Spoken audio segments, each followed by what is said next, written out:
Arī esi bijusi kursiņos, kur var kļūt par labāko sevis versiju.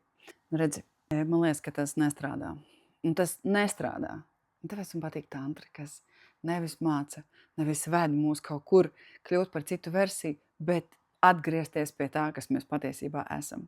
Jo ar mums viss ir ļoti, ļoti kārtībā. Mēs tikai esam pieņēmuši kaut kādus uzskatus, rīcības modeļus, kaut ko, kas mums šķiet, ka tie ir mūsu. Bet caur to mēs esam aizmirsuši, pazaudējuši kontaktu ar to, kas mēs patiesībā esam.